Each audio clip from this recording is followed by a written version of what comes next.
अभी दोपहर का 2 बज रहे हैं और ये मौसम देखकर आपको पता चल ही गया होगा कि कुछ ही समय में बारिश होने वाली है या फिर बारिश कभी भी आ सकती है। और ये अबरार साइकिल चला रहा है। पहली रमज़ान को हुई या मतलब कि पहली रोज़े की दिन ही उसने ये साइकिल लिया था। और मेरे ख़्याल से बढ़ते बच्चों को इस तरह से बाहर भी थोड़ा बहुत खेल लेना चाहिए, क्योंकि उनके सेहत के लिए काफ़ी अच्छा और फ़ायदेमंद रहता है।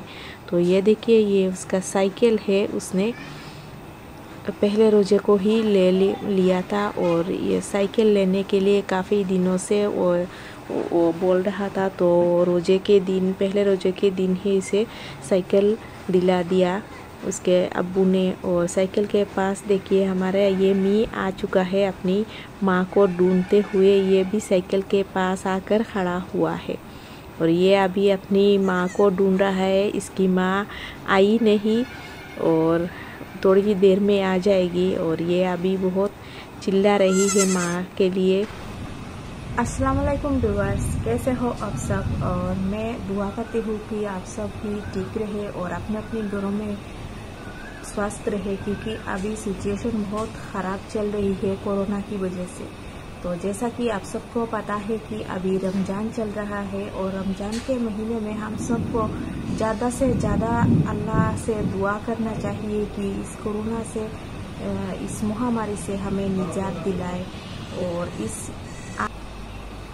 और रमज़ान में हमारे मायके से हमें क्या मिलता है, आज मैं यही आप सबको दिखाने वाली हूँ। बहुत ज़्यादा तो नहीं, लेकिन सिर्फ इफ्तार के लिए ही कुछ मिठाइयाँ और फिर फल ही दिए जाते हैं। जब हम नए होते हैं, मतलब कि नए नए शादी करके आते हैं, तभी हमें 2-3 साल तक कपड़े वगैरह या फिर बच्चों को कपड़े इस तरह से दिए जाते हैं।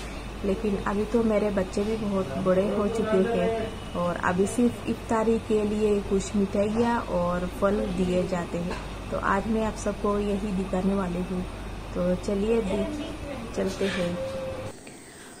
और ये है सारे मिठाइयाँ, यहाँ पर आप देख सकते हो हमने फैला कर रखा हुआ है।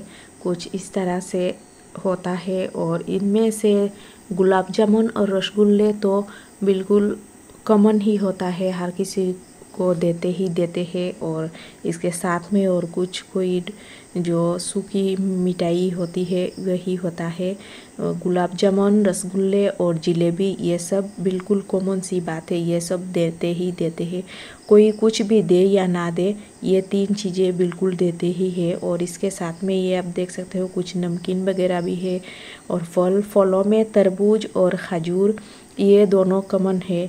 तो हम इस तरह से इन सब को अकेले नहीं खा लेते हैं, इन सब को हम अपने मोहल्लों के साथ बांटकर इस तरह से, जो भी बांटने के बाद जो बचता है वही हम खाते हैं। तो इस तरह से हम पेपर पर, देखिए, तो बहुत सारे घरों में जाना होता है, तो हम इस तरह से पेपर पर ही इनको तैयार करते हैं, पैक कर इस तरह से फल और मिठाइयाँ पैक करके हम मोहल्लों में बांट देते हैं। इसके बाद जो बचता है वही हम घर पे इफ्तार के टाइम पर खाते हैं। तो ये वीडियो अगर अच्छी लगी हो तो प्लीज़ मेरी चैनल को एक बार लाइक कर देना और सब्सक्राइब बटन को प्रेस करने के बाद साथ में दिए गए बेल ऑल नोटिफिकेशंस वाली बटन को भी प्रेस कर लेना, ताकि आगे आने वाली वीडियोस की नोटिफिकेशन आपको मिलती रहे। तो ये तो था मेरा आज का ब्लॉग। जल्द ही मिलेंगे अगली ब्लॉग में, तब तक के लिए खुदा हाफिज़।